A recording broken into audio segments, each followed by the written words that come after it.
Kain tayo guys. Ito yung ulam ko. Ayan. Tira ko kagabi. Niluto kong pinaupong manok. Kaya ito. Hindi, kain tayo. Magkinamay tayo guys. Masarap magkinamay.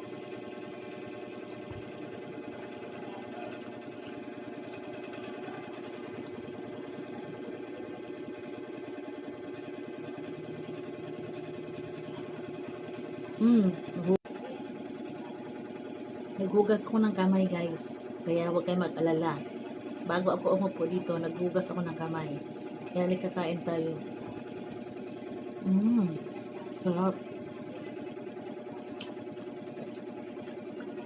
Hindi ko na pinakita yung video paano ko niluto yung pinaupong manok guys.